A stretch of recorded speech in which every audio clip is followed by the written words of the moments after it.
Bab 7. Chattingan di grup keluarga. Surya tidak mengerti mengapa atasannya pergi begitu saja, seharusnya ada agenda lain yang perlu diselesaikan hari ini bersama calon istrinya. Harusnya Anda tidak pulang secepat ini, apa Anda lupa hari ini jadwalnya fitting baju pengantin? Surya mencoba mengingatkan.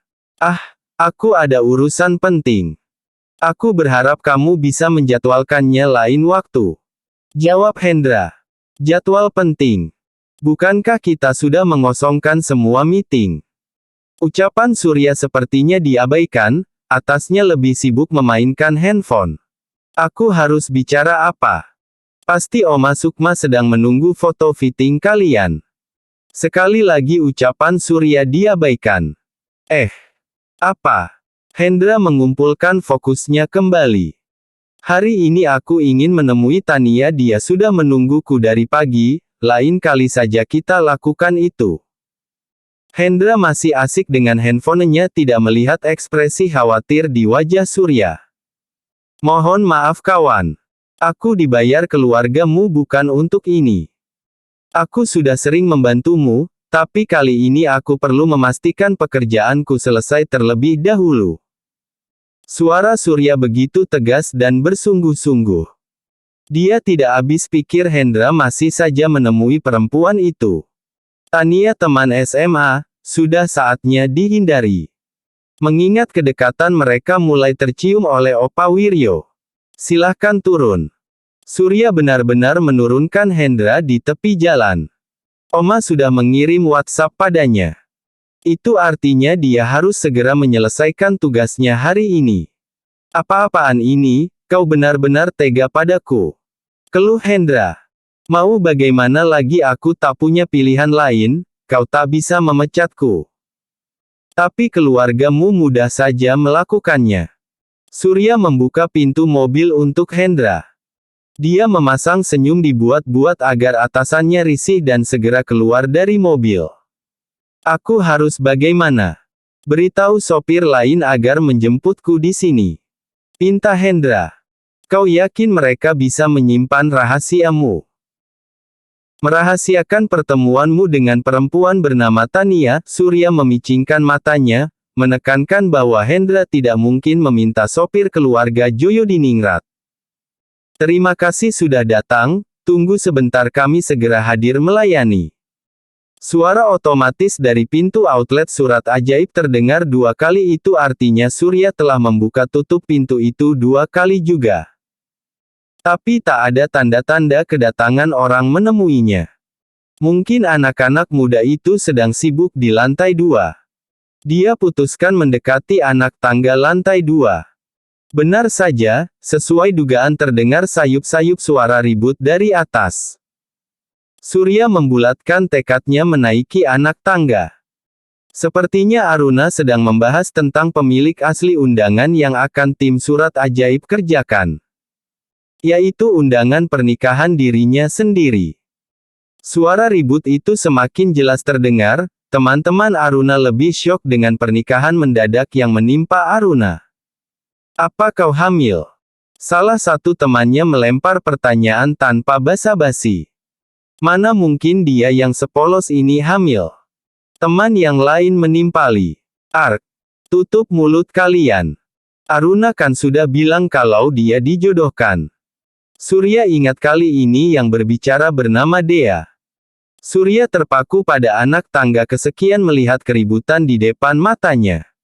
Dijodohkan dengan pria setampan itu, siapa yang mampu menolaknya? Naluri perempuan manapun akan suka rela menjalani. Yang bicara kali ini berwajah oriental. Ini bukan tentang senang atau tidak, tapi lebih kepada Aruna wajib menjalani. Lagi-lagi sembari memasang ekspresi jengkel, yang berhijab membuat pembelaan seolah dia yang paling mengerti. Bisa tidak kalian tidak ribut dan fokus saja pada pek? Belum sempat Aruna menyelesaikan ucapannya, dia tertegun melihat sosok Surya sudah berdiri di sana.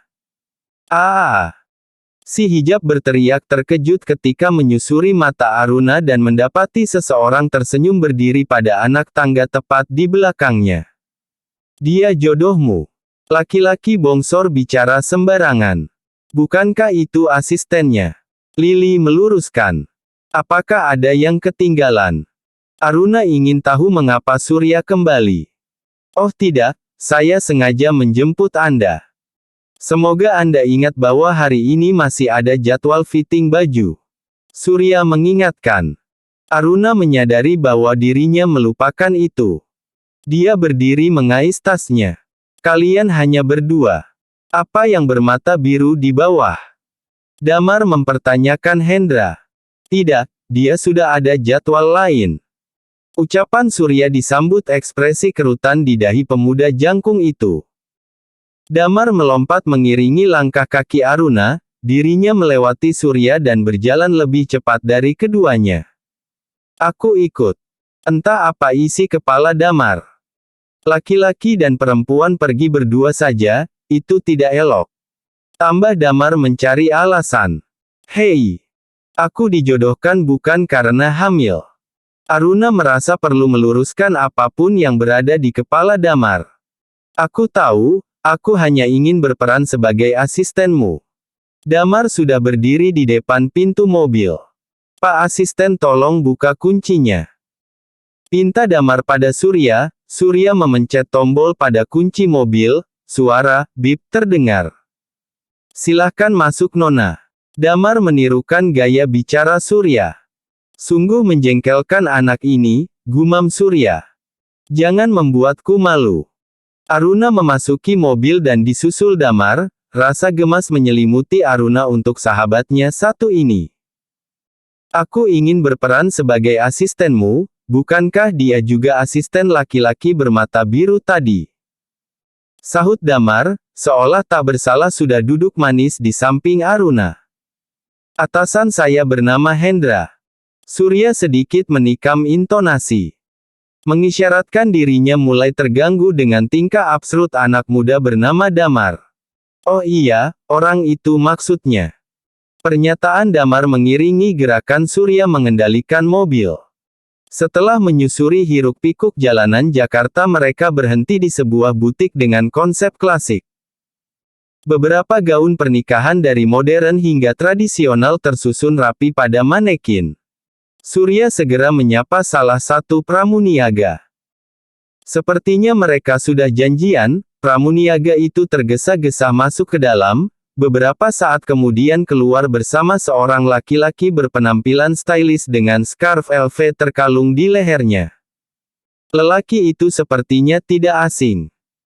Aruna merasa pernah melihatnya di salah satu infotainment yang tayang tiap sore.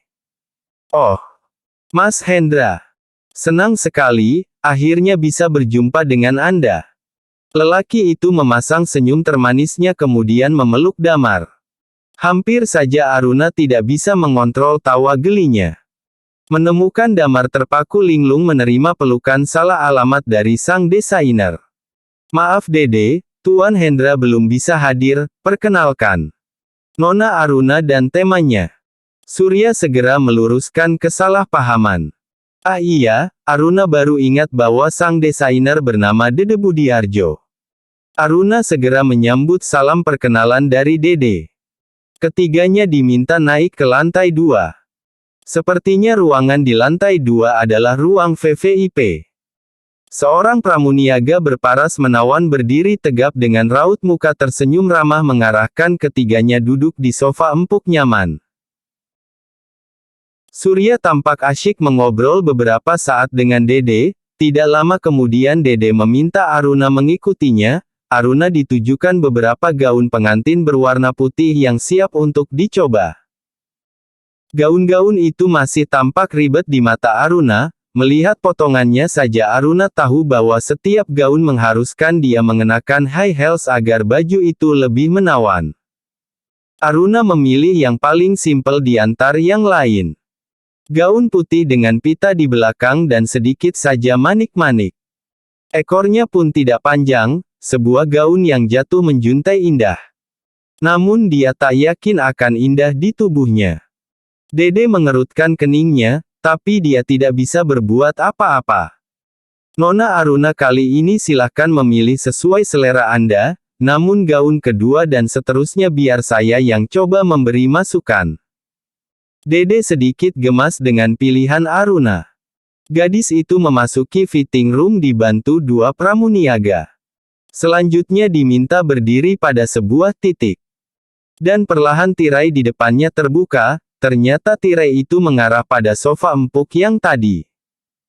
Aruna berdiri kikuk kaku, dia tidak tahu harus tersenyum atau menangis saat ini. Nano lihat ke saya sebentar. Surya sibuk mengambil potret dirinya. Tersenyumlah 1, 2, 3. Asisten Hendra berusaha mengambil foto terbaik. Senyum getir yang dipaksakan menghiasi raut muka Aruna. Tepat di depannya Damar duduk mengamati. Laki-laki itu menangkap sesuatu yang tidak biasa. Pernikahan perjodohan adalah siksaan bagi siapa saja. Apa Aruna juga sedang tersiksa? Garis bawah Damar melempar senyum penyemangat. Laki-laki itu mengacungkan jari telunjuk dan jempol membentuk love tanda bahwa dirinya memberi dukungan pada Aruna. Bukankah banyak juga pasangan yang berakhir bahagia, walaupun berawal dari perjodohan? Garis bawah pikiran Damar mulai kemana-mana. Ah sudahlah, siapa aku, Aruna sudah memutuskan menerimanya. Artinya tidak ada harapan bagiku. Garis bawah Damar mencukupkan susunan persepsi di kepalanya. Tidak lama kemudian Aruna menghilang di balik tirai dan kembali dengan gaun berbeda. Kali ini bukan hanya Surya yang bersemangat mengambil foto. Damar pun terbelalak oleh pesona berbeda Aruna. Gaun itu memperlihatkan belahan dada, namun tidak terkesan terbuka, sebab terdapat broklat yang terajut indah hingga leher.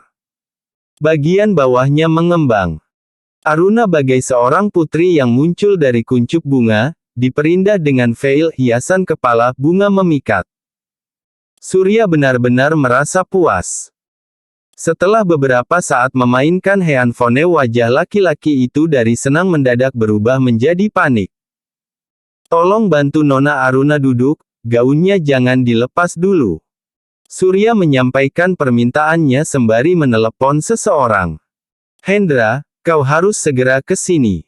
Oma mempertanyakanmu. Aku tidak tahu harus menjawab apa. Oh ternyata Surya menelepon atasannya. Aku baru saja mulai makan, kau bereskan sendiri. Sudah kubilang atur jadwalnya di lain waktu. Di tempat lain Hendra baru saja mulai menyantap hidangan yang dia pesan.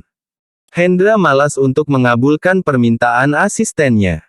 Apalagi dirinya sedang bersama Tania. Hampir 1 bulan mereka tidak dapat kesempatan bertemu. Mau bagaimana lagi? Aku harus menyelesaikan pekerjaanku. Sahut Surya. Sepenting apa fitting baju? Sekedar formalitas. Timpal Hendra.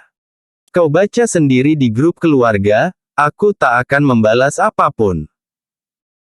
Kemungkinan besar Oma akan meneleponku, sayangnya jika aku mengangkatnya aku hanya bisa mengulur sedikit waktu sampai kau datang.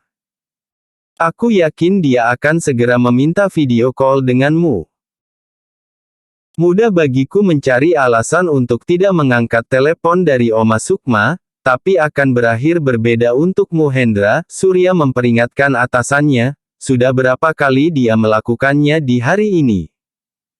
Terkait grup keluarga, Surya satu-satunya asisten pribadi yang ikut bergabung pada grup beranggotakan 4 orang Joyodiningrat. Oma Sukma, Opa Wiryo, Ibu Gayatri dan tentu saja cucu kesayangan mereka Mahendra Joyodiningrat.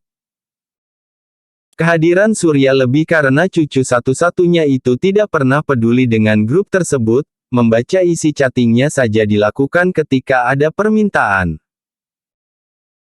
Padahal grup itu dibuat atas inisiatif Oma Sukma untuk mempermudah mendapatkan informasi tentang kesibukan masing-masing anggota keluarga Joyodiningrat, terutama kesibukan cucunya Mahendra. Akhirnya diputuskan Surya yang mewakili Hendra untuk update jadwal kegiatan dan menjawab berbagai pertanyaan seputar atasannya. Ah sialan. Hendra segera meraih kunci mobil Tania. Meminta perempuan itu lebih cepat mengikuti langkahnya. Ketiga anggota keluarga Joyodiningrat mempertanyakan foto fitting baju dirinya di grup WhatsApp. Hal yang paling membuat khawatir adalah Opa Wiryo, sang silent reader ikut serta mempertanyakannya. Kalau sampai dia curiga, aku atau Tania bisa berakhir di sini. Hendra menyadari bahkan dirinya tidak akan bisa melawan kehendak kakeknya sendiri. Opa Wiryo memiliki kendali yang cukup kuat di segala sektor. Di mata Hendra kakeknya mampu menyingkirkan siapapun bahkan cucunya sendiri. Hendra segera menaiki tangga menuju fitting room. Salam sapa Dede diabaikan begitu saja. Dia fokus memakai tuxedo yang serasi dengan milik Aruna. Apa aku terlambat? Hendra memastikan keadaan kepada asistennya. Selesaikan saja dulu. Dua pramuniaga yang membantu Hendra merapikan tuxedo ikut panik terburu-buru. Kenapa kau bawa dia kemari? Surya mengantisipasi datangnya masalah baru bersama langkah kaki anggun Tania menaiki tangga. Perempuan yang berprofesi sebagai artis itu membaur di sofa bersama Damar. Tidak ada pilihan lain, aku gunakan mobilnya. Hendra mencari pembelaan. Kau membuatku sakit kepala. Keluh Surya. Kini Hendra telah berdiri di dekat Aruna, lelaki berperawakan tinggi tegap itu benar-benar cocok dengan tuxedo yang dia kenakan. Aruna meliriknya dengan malas ketika Hendra mendekatinya untuk pengambilan foto. Bahkan secara khusus Dede meminta karyawannya memotret mereka sebagai koleksi pribadi. Setelah acara pemotretan itu selesai, Aruna benar-benar merasa nyawanya terkumpul kembali. Baju yang menggelembung dan high heels yang dipaksakan pramuniaga supaya dipakai sudah lepas total dari tubuhnya. High heels, ancaman yang luar biasa. Sebenarnya beberapa menit yang lalu Aruna hampir celaka karenanya. Keseimbangannya hilang ketika dia diminta berdiri dari duduknya lalu harus bergeser beberapa langkah agar mendapatkan angle foto yang pas. Aruna tidak tahu cara mengatasi keribetan saat sepatu tinggi itu menginjak gaunnya sendiri. Untung saja Damar yang sedari tadi mengawasi Aruna segera sigap berlari menangkap tubuh Aruna. Hendra yang berada di dekatnya malah tidak menyadari bahwa gadis itu akan jatuh. Kejadian itu sontak membuat Hendra dan orang-orang di sekitarnya memperhatikan tiap gerakan Aruna. Beberapa kali Hendra memegangi pundak gadis itu supaya dia bisa berdiri tegap.